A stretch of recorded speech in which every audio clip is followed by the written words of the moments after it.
सेठ R L Saraiya government PG college Kaladera Jaipur से मैं Chiranji Lal associate professor botany. आज हम आपको BSc biology third botany paper third के अंतर्गत सिलेबस 2021-22 का डिस्कशन करेंगे। इस बारे में आपको राजस्थान विश्वविद्यालय द्वारा संचालित इस पेपर में पाठ्यक्रम में क्या क्या चीज़ें सम्मिलित हैं वो बात करेंगे। जो वनस्पति विज्ञान का थर्ड पेपर है वो है आवर्तबीजी वर्गीकी एवं भ्रूण विज्ञान। जैसे कि पूर्व में हम डिस्कशन कर चुके हैं, वर्गीकी अर्थात टैक्सोनॉमी अथवा सिस्टमेटिक बॉटनी के अंतर्गत हम भूमंडल पर पाए जाने वाले पौधों की पहचान तथा पारस्परिक समानताओं के आधार पर इनका वर्गीकरण किया जाता है। संभवतः विज्ञान विषय के अध्ययन को प्रारंभिक अवस्था से ही वनस्पतियों के समक्ष प्लांट क्लासिफिकेशन का कार्य काफ़ी अत्यंत रुचिकर किंतु चुनौतीपूर्ण रहा है। हमारी पृथ्वी पर विभिन्न प्रकार के पौधों की संख्या लगभग 5 लाख के अधिक प्रजातियां पाई जाती हैं, परंतु किसी भी व्यक्ति के लिए अपने जीवन काल में इन सभी पौधों को देख पाना संभव नहीं होता है। अतः प्लांट किंगडम्स के समग्र अध्ययन के लिए यह आवश्यक है कि विभिन्न पौधों को इनके किसी भी प्रमुख लक्षण के आधार पर सुनिश्चित वर्गों में स्थापित कर किया जाए और इनका वर्गीकरण किया जाए। तो बेसिकली जो टैक्सोनॉमी है वो दो शब्दों जो ग्रीक वर्ड्स हैं टैक्सोन और नोमोस अर्थात वर्गक और नामकरण से हुआ है। और जो टर्म टैक्सोनॉमी है या शब्द टैक्सोनॉमी है उसका जो गठन है सर्वप्रथम प्रसिद्ध जो फ्रांसीसी प्लांट टैक्सोनोमिस्ट थे वैज्ञानिक एपीडी कंडोले ने किया था और उन्होंने इसका उल्लेख अपनी पुस्तक थ्योरी एलिमेंट्री डिला बोटेनिका में किया था। इस प्रकार जो प्रथम पेपर है वो आपका है angiosperm taxonomy and embryology of angiosperm. हमारे एक और अच्छे वैज्ञानिक हुए हैं डॉक्टर GMH लॉरेंस। उनके अनुसार टैक्सोनॉमी वनस्पति विज्ञान की वह शाखा है जिसके अंतर्गत पादपों का पहचान, नामकरण और वर्गीकरण का अध्ययन किया जाता है। इसी तरीके से taxonomy is the science of naming, describing and classifying organism and include all plants or maybe animals or microorganisms of the world. So the taxonomy is the study of the general principle of scientific classification, systematics, classification, especially orderly classification of plants and animal according to their presumed natural relation.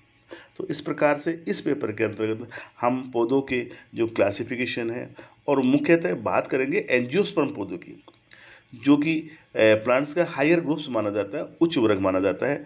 तो angiosperm या आवर्तबीजी पौधों में किस प्रकार से उनका classification nomenclature किया जाता है। और एम्ब्रोलॉजी की जब बात करते हैं यानी कि भ्रूण विज्ञान, इसकी जो यूनिट एक पेपर को 4 यूनिट में बांट रखा है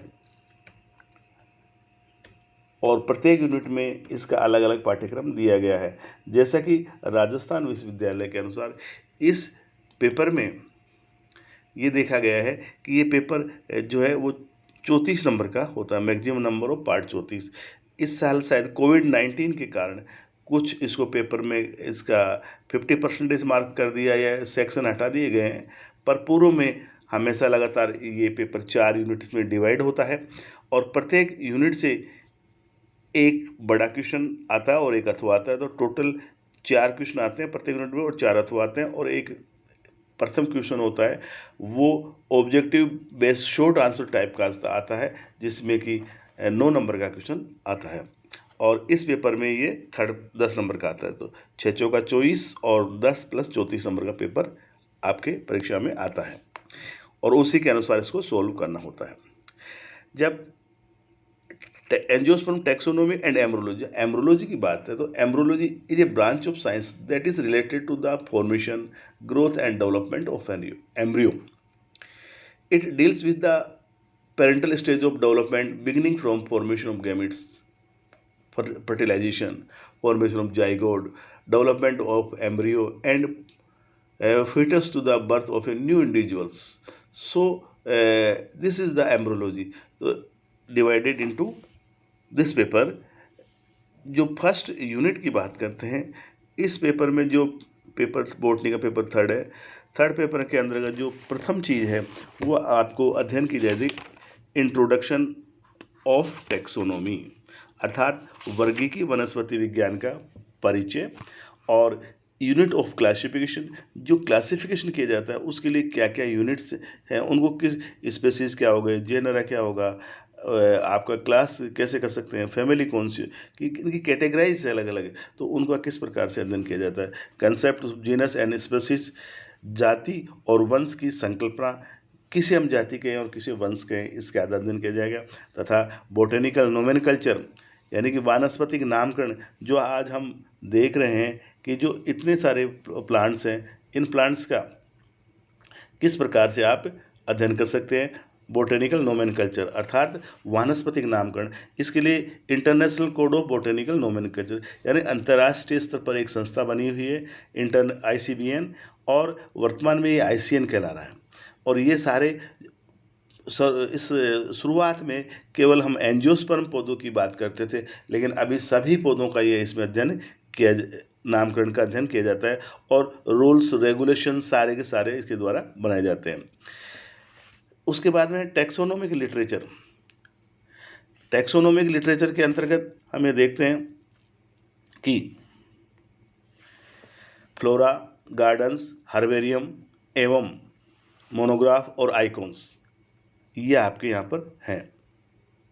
मोनोग्राफ और आइकॉन्स ये आपको अध्ययन किए जाते हैं, अर्थात जो वर्गीकी साहित्य होते हैं जिनसे हमें इस बारे में अध्ययन में सहायता मिलती है। फ्लोरा क्या है, systematic enumeration of a given area of a vegetation, अर्थात एक किसी भी भौगोलिक क्षेत्र की जो वनस्पति है उसका जो फ्लोरा होगा वो किस प्रकार से होगा। गार्डन्स क्या होते हैं, बोटेनिकल गार्डन्स क्या होते हैं, हर्बेरियम क्या होते हैं, मोनोग्राफ क्या होते हैं, आइकॉन्स क्या होते हैं, लाइब्रेरीज क्या होती हैं बोटेनिकल, इनका अध्ययन किया जाएगा। इसके साथ ही types of system of classification, हम जो पौधों को वर्गीकरण कर रहे हैं, तो अब से लेकर हम थियोप्रोस्टस से लेकर बात करते हैं वर्तमान युग तक, तो बहुत सारे वर्गीकरण प्रणालियाँ दी गई हैं। There are natural classification, artificial system classification और फाइलोजेनिक क्लासिफिकेशन और वेरियस टाइप्स क्लासिफिकेशन है। आपको आपके कोर्स में राजस्थान विश्वविद्यालय ने बेंथम एंड हुकर और Engler and Prantl classification system का रखा है, अर्थात क्लासिफिकेशन बहुत सारे हैं, केवल दो आपको अध्ययन करते हैं। जो बेंथम हुकर का है वो नेचुरल क्लासिफिकेशन कहलाता है, जबकि एंगलर और प्रिंटले का क्लासिफिकेशन फाइलोजेनेटिक कहलाता है। इसी तरह अब इसके बाद में diversity of flowering plants, illustration by a member and economic importance of the following families, ranunculaceae, brassicaceae, papaveraceae, malvaceae, fabaceae, caryophyllaceae and apiaceae, अर्थात जो विभिन्न प्रकार की फैमिलीज हैं उनका टेक्सोनोमिक डिस्क्रिप्शन के साथ साथ उनके आपस में डाइवर्सिटीज़ क्या है, इनकी इकोनॉमिक इम्पोर्टेंस क्या है। उनमें जो फैमिलीज है, रेननकुलेसी कुल है, ब्रेसिकेसी कुल है, पेपावेरेसी कुल है, मालवेसी है, फेबेसी है, कैरियोफाइलेसी है एंड एपियसी स्कूल में इसका अध्ययन किया जाएगा। यूनिट सेकंड की बात करते हैं। यूनिट सेकंड में वही है जो बची हुई फैमिलीज हैं टेक्सोनोमी के अंतर्गत, रूबिएसी है, एस्टेसी है, एपोसाइनेसी है, एस्केप्लेडेसी है, कन्वोनवुलेसी है, सोलेनेसी है, अकेंथेसी है, लेमिएसी है, चिनोपोडियसी है, यूफोर्बिएसी है, लीलिएसी है, अरेकेसी है और पोएसी फैमिली का अध्ययन यूनिट 2 के अंतर्गत किया जाएगा। इसमें सारे कुल हैं, तो इन कुलों में आपस में डाइवर्सिटीज़ क्या है और साथ ही साथ इन सब फैमिली का इकोनॉमिक इम्पोर्टेंस हमारे लिए काफ़ी यूजफुल है, उसका अध्ययन इसके अंतर्गत किया जाता है और उसी की जानकारी से संबंधित आपको अध्ययन करना है। यूनिट थर्ड है ontogeny of the flower parts, very development and variation. इसके अंतर्गत आपका जो एम्ब्रोलॉजी का पार्ट है वो यहाँ से आपका स्टार्ट होता है। एम्ब्रोलॉजी अर्थात ब्रांच ऑफ साइंस, या हम बोटनी की बात करें तो यहाँ पर related to the formation, growth and development of embryo, अर्थात जिसमें जहाँ पर भ्रूण का अध्ययन किया जाता हो, उसके साथ साथ अन्य प्रकार के जो डेवलपमेंट हैं उनका भी अध्ययन किया जाए, अर्थात वनस्पति विज्ञान की वह शाखा जिसके अंतर्गत हम हायर प्लांट्स की जो रिप्रोडक्टिव संबंधी प्रोसेस हैं, जैसे gametogenesis, pollination, fertilisation, embryo development तथा सीड व फ्रूट फॉर्मेशन का अध्ययन किया जाता है, तो उसे हम एम्ब्रोलॉजी या भ्रूण विज्ञान कहते हैं। और इसके अंतर्गत, इस यूनिट के अंतर्गत आपको ontogeny of the flowering parts development and variation, साथ ही साथ स्ट्रक्चर ऑफ एंथर अर्थात एंथर की संरचना, माइक्रोस्पोरोजेनेसिस क्या होता है उसका अध्ययन, tapetum types and function, tapetum किसे कहते हैं, टेपेटम के कितने प्रकार होते हैं और टेपेटम का क्या कार्य है, ये इसके अंतर्गत अध्ययन किया जाता है, टेपेटम टाइप्स एंड फंक्शन। साथ ही साथ development of male gametophyte and structure of pollen grains, अर्थात नर युग्मोद्भिद का विकास और परागकण पोलन ग्रेन्स की संरचना का अध्ययन इस यूनिट में किया जाएगा। इसके बाद है टाइप्स ऑफ ओव्यूल, अर्थात ओव्यूल्स या बीजांड के कितने प्रकार हैं और उन जो टाइप्स हैं उन टाइप्स का अध्ययन करना विथ स्ट्रक्चर। मेगा स्पोरोजेनेसिस किसे कहते हैं, डेवलपमेंट ऑफ फीमेल गेमेटोफाइट, अर्थात मादा युग्मोद्भिद का विकास किस प्रकार से होता है। एंजियोस्पर्म पौधों में फीमेल गेमेटोफाइट को एम्ब्रियोसेक भी कहा जाता है, तो इसकी स्टडीज़ की जानी है। इसके साथ साथ पोलिनेशन, परागण कैसे होता है, पोलिनेशन क्या होता है, कितने टाइप्स का होता है और पोलिनेशन कितने प्रकार, सेल्फ पोलिनेशन है, क्रॉप पोलिनेशन है, टाइप्स वगैरह, उसका अध्ययन किया जाएगा। साथ ही साथ फर्टिलाइजेशन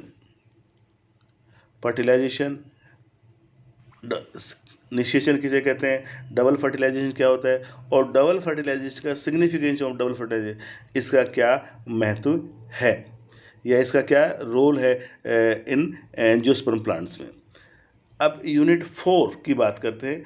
यूनिट 4 में development of dicot and monocot embryo, अर्थात एक बीजपत्री और द्विबीजपत्री जो भ्रूण होता है उसका विकास किस प्रकार से होता है और एम्ब्रियो कैसे बनता है, formation of embryo, types of embryo, embryo के कितने प्रकार होते हैं, एंडोस्पर्म क्या है, भ्रूणपोष क्या होता है उसका अध्ययन करना, टाइप्स ऑफ एंडोस्पर्म, एंडोस्पर्म के प्रकार, एंडोस्पर्म हस्टोरिया किसे कहते हैं, पोलीएम्ब्रियोनी क्या होता है, इंड्यूस पोलियोम्ब्रियोनी किसे कहते हैं, पार्थेनोकार्पी क्या होता है, एपोमिक्सिस एंड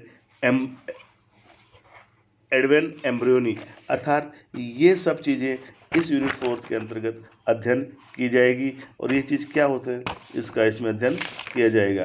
तो जैसे पोलीएम्ब्रियोनी की बात करते हैं, पोलीएम्ब्रियोनी हम ये देखते हैं कि कभी कभी जो आवर्तबीजी जो एंजियोस्पर्म प्लांट्स हैं उसमें निषेचन के पश्चात अंडाशय फल में और अंडाशय में उपस्थित प्रत्येक जो ओव्यूल होता है एक बीज में विकसित होता है। सामान्यतः बीज में केवल एक ही भ्रूण पाया जाता है, परंतु कभी कभी कुछ बीजों में एक से अधिक भ्रूण पाए जाते हैं। अतः एक ही बीज में एक से अधिक भ्रूणों का विकसित होने को हम पोलीएम्ब्रियोनी कहते हैं। इस प्रकार जो अपवाद स्वरूप जो घटनाएं होती हैं आफ्टर फर्टिलाइजेशन एंजियोस्पर्म में, वो सब इस यूनिट के अंतर्गत अध्ययन की जानी है। तो इस प्रकार से जो आपका बोटनी का जो 3rd पेपर है आवर्तबीजी वर्गीकी एवं भ्रूणकी, वो कुल मिलाकर 4 यूनिट्स में बटा होता है और प्रत्येक जो यूनिट में उसका अपना अपना पाठ्यक्रम होता है और इस पाठ्यक्रम अनुसार ही आपको अध्ययन करना है। नवीनतम अगर कोई परिवर्तन होता है या कोई चेंज होता है इस पाठ्यक्रम में तो आपको अवगत करा दिया जाएगा।